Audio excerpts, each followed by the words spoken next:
Hello everyone, आज हम पढ़ेंगे chapter 4 globalisation and the Indian economy. इसमें हम सिर्फ दो ही टॉपिक कवर करेंगे जो आपके बोर्ड एग्जाम के पर्पस से हैं।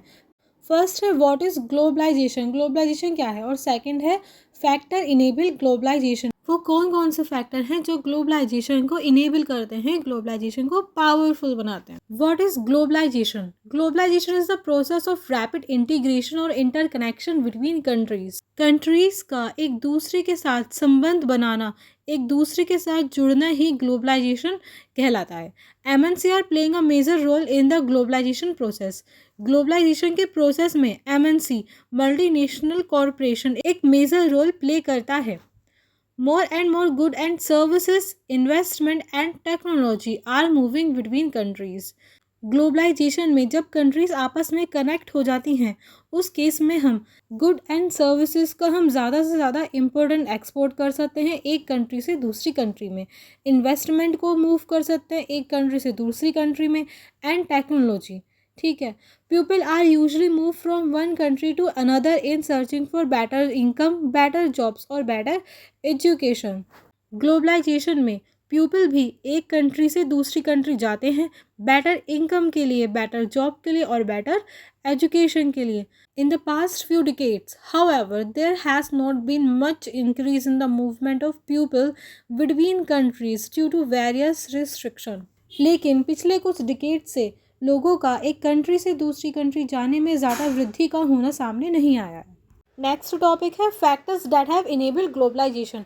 वो कौन से फैक्टर हैं जो ग्लोबलाइजेशन को इनेबल करते हैं, सक्षम करते हैं, उन्हें पावरफुल बनाते हैं। तो फर्स्ट है टेक्नोलॉजी, सेकंड है liberalisation of foreign trade and foreign investment policy. Technology किस तरह से ग्लोबलाइजेशन को इनेबल करती है? Technology innovation particularly in transportation and communication have play a crucial role in globalisation. Transportation and communication, ये क्या कर रही हैं चीज़ें? ये चीज़ें ग्लोबलाइजेशन को बढ़ा रही हैं। देखिए कैसे। This had made transporting goods over long distance much quicker and more affordable. Transportation की हेल्प से हम गुड्स को एक जगह से दूसरी जगह ट्रांसपोर्ट कर सकते हैं, एक देश से दूसरी देश ट्रांसपोर्ट कर सकते हैं। ठीक है, तो ये चीज़ क्या करती है? ग्लोबलाइजेशन को और अच्छा बनाती है। Improved in telecommunication facilities such as the internet and mobile phones revolutionised communication and information exchange on a global scale.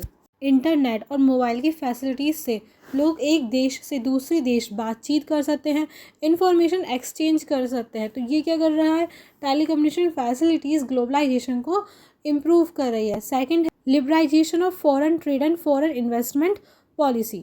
Foreign trade, पहले समझते हैं फॉरेन ट्रेड क्या होता है। जब एक कंट्री दूसरी कंट्री के साथ बिजनेस करती है, ट्रेड करती है, उसे हम फॉरेन ट्रेड कहते हैं।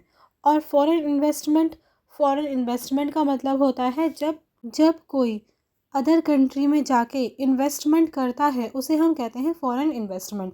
अगर आप कनाडा जाके वहाँ पर एक बिल्डिंग खरीद लेते हैं तो वो आपकी फॉरेन इन्वेस्टमेंट कहलाएगी। देखिए, आफ्टर इंडिपेंडेंस भारतीय सरकार ने foreign trade and foreign investment पे बैरियर्स लगाए इंडियन प्रोड्यूसर को प्रोटेक्ट करने के लिए फॉरेन कंपटीशन से, क्योंकि उस टाइम इंडियन प्रोड्यूसर उस स्टेज पे नहीं थे कि वो कंपटीशन कर पाए, इसलिए इंडियन गवर्नमेंट ने टैक्स बैरियर लगाए। Tax on imports is a example of trade barrier. Government can use trade barrier to increase और decrease regulate foreign trade. Government ने ट्रेड बैरियर के रूप में लगाए टैक्स ऑन इम्पोर्ट्स पे टैक्स लगा दिए। अगर कोई इंडियन प्रोड्यूसर अदर कंट्री से 50 रुपये का कोई गुड्स मंगाता है, उस पर लगा दिए टैक्स 50 रुपये के। ठीक है, तो इससे क्या हुआ? इससे प्रोड्यूसर को वो चीज़ महंगी बैठेगी और प्रोड्यूसर वो चीज़ मंगाएगा नहीं। इसे कहते हैं trade barrier. This was considered necessary to protect the producer with in the country from foreign competition. Foreign competition से प्रोड्यूसर को प्रोटेक्ट करने के लिए ट्रेड बैरियर्स ज़रूरी थे।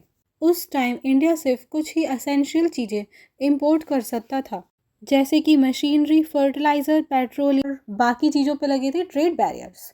लेकिन अराउंड 1991 इंडियन गवर्नमेंट को लगा कि अब जो है टाइम आ गया है कंपटीशन का। अब हमारी जो इंडियन प्रोड्यूसर हैं वो इस स्टेज पे आ गई हैं कि वो बाहर अदर कंट्री से कंपटीशन कर पाएँ। Changes in policy were made in India. अब क्या क्या चेंजेस आए पॉलिसी में?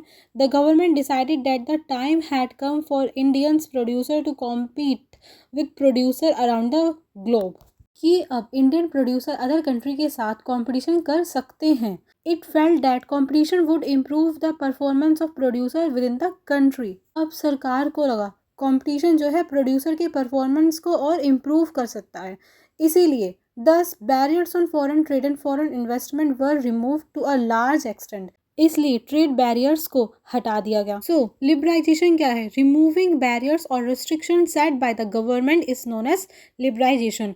बैरियर्स को और रिस्ट्रिक्शन को हटा देना ही लिबराइजेशन कहलाता है। तो liberalisation of foreign trade and foreign policy ये क्या करता है? ग्लोबलाइजेशन को इनेबल करता है और ज़्यादा आगे बढ़ाता है।